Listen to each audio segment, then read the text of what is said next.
Ya, kembali bersama kami pemirsa. Sebagai salah satu menteri dalam Kabinet Indonesia Bersatu Jilid 2, tokoh yang satu ini terkenal unik dan kontroversial. Bahkan sidak penertiban yang pernah dilakukannya mengundang pro dan kontra, namun mantan wartawan ini selalu menanggapinya dengan senyuman. Siapa beliau? Berikut perbincangan rekan saya Ajat Wiratma dalam segmen VIP.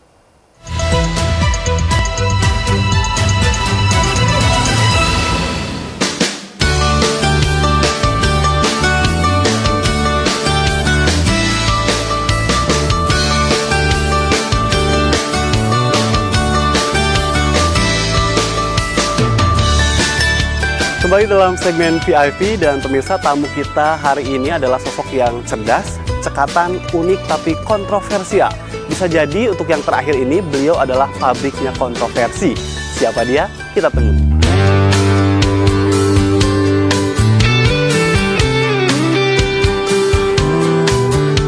Ayo, makasih. Baik, makasih. Ya, ini dia tamu kita, Dahlan Iskan, Menteri BUMN. Ayo, silakan masuk. Nih, rumah saya sudah 10 tahun. Terima kasih nih sudah diberi kesempatan untuk bisa tahu lebih jauh tentang rumahnya Pak Dahlan Iskan, dan saya juga ingin tahu lebih jauh seorang Dahlan Iskan. Maaf nih Pak Dahlan, tapi kalau dilihat dari rumah ini kok tidak seperti raja media, seorang menteri? Ya, memang sejak dulu saya punya prinsip, saya terus terang mencontoh beberapa tokoh media seperti Pak Gunawan Muhammad. Itu kadang-kadang saya malu kalau berdekatan dengan Pak Gunawan yang orangnya sangat mengerem diri, mobilnya pun sederhana, sehingga kadang-kadang untuk berbuat lebih dari Pak Gunawan Muhammad, saya ada rasa malu. Saya harus menetapkan diri saya bahwa saya adalah pimpinannya wartawan. Iya, tapi sekarang Dahlan Iskan adalah menteri. Enak jadi pengusaha atau jadi menteri? Pengusaha dong. Tapi kenapa mau jadi menteri? Ya, waktu itu kan saya sebetulnya kan sudah memutuskan untuk pensiun sepenuhnya. Dari pengusaha pun kan saya minta pensiun karena saya waktu itu kan sakit, Anda tahu, saya sakit keras sekali. Saya terkena kanker hati. Dokter mengatakan bahwa tidak mungkin disembuhkan. Umur saya tinggal 6 bulan secara teknis kedokteran. Terus kemudian saya mencari jalan keluar untuk melakukan operasi ganti hati. Kemudian saya mendapatkan hati baru, kebetulan hati anak muda. Waktu itu umurnya baru 21 tahun. Berarti tahun ini hati saya umurnya 27 tahun. Nah, setelah pulang dari operasi itu, saya alhamdulillah sehat. Kemudian saya memutuskan untuk pensiun total. Tidak mau jadi pengusaha, juga tidak mau jadi wartawan. Saya mau ngurus pendidikan saja. Tapi kemudian kan Pak SBY minta saya menjadi Direktur Utama PLN. Tapi waktu itu saya tidak mau 5 tahun. Masa jabatan kan 5 tahun. Benar. Saya sampaikan pada Bapak Presiden, Pak, tapi saya mau 3 tahun saja. Setelah memperbaiki listrik 3 tahun, saya pengen jadi orang bebas lagi. Karena seenak-enak orang adalah menjadi orang bebas. Iya, tapi akhirnya malah jadi menteri. Iya, terus kemudian saya belum sampai 2 tahun di PLN, diminta jadi Menteri BUMN. Ya. Di sini sih nggak terlalu ada yang menonjol, tapi saya ingin diajak ke bagian lain, Pak. Ini ada bagian di belakang rumah ini nih relatif baru, tetapi ya itu tidak menyangka bahwa akhirnya harus ke Jakarta. Ini ada, karena setelah punya cucu, Iya. Kemudian saya pikir cucu saya biar bisa main-main deh. Kemudian saya perluas ke belakang seperti ini. Ya, ini bagian lain dari rumahnya seorang Dahlan Iskan. Saya jadi tertarik untuk bertanya soal politik ini kan. Sering sekali dalam karir politik Pak Dahlan ini membuat orang kesel. Memang disengaja, Pak? Enggak lah, tapi memang orang-orang Jakarta agak terkaget-kaget dengan gaya saya.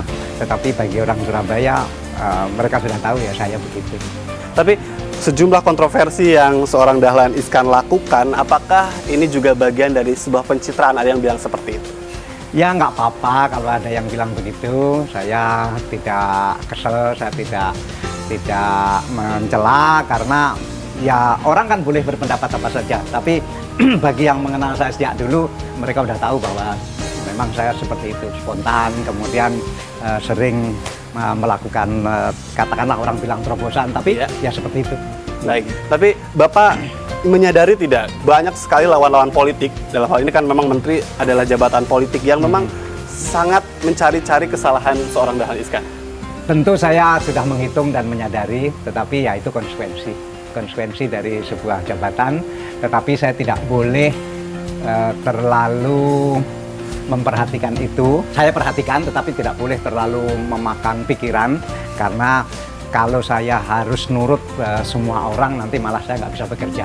Ada juga yang ingin saya tanyakan soal mengharuskan semua direktur utama BUMN ngajar. Maksudnya apa ini? Oh iya, begini, ada seorang profesor yang sangat kita hormati dan kita kagumi, namanya Profesor Anies Baswedan. Nah, Profesor Anies Baswedan ini punya satu tesis bahwa anak-anak SMA atau anak-anak SMP, SD itu pengetahuan teknis pelajarannya sudah sangat bagus karena guru-guru mereka memang capable begitu. Tetapi mereka, artinya para siswa itu menurut Profesor Anies Baswedan itu sangat memerlukan yang disebut inspirasi, dan itu tidak mungkin didapat dari guru-guru yang setiap hari mengajar. Nah, inspirasi inilah yang menurut Profesor Anies Baswedan sangat dibutuhkan oleh para siswa. Nah, siapa yang bisa memberi inspirasi? Itu tokoh-tokoh yang sudah sukses. Intinya adalah bagaimana para direksi itu memberi inspirasi kepada para siswa. Tapi ada juga yang mengkritik, ini kan BUMN saja kan harus dibenahi, ini nambah-nambah kerjaan di BUMN. Sebetulnya kalau dari kacamata seorang Dahlan Iskan, BUMN kita ini sudah baik atau? Tentu masih ada beberapa yang belum baik, tetapi mayoritas sudah sangat-sangat bagus. Di meja seorang Menteri BUMN ini ada makanan ini tradisional. favorit saya ini. Ini namanya suwek. Suwek. Ya, suwek itu umbi yang di dalam tanah yang bisa diambil setahun sekali. Sambil nikmatin ini, silakan. tetap bersama kami karena kami akan kembali untuk mencari lebih jauh lagi tentang seorang Dahlan Iskan, tetap di VIP.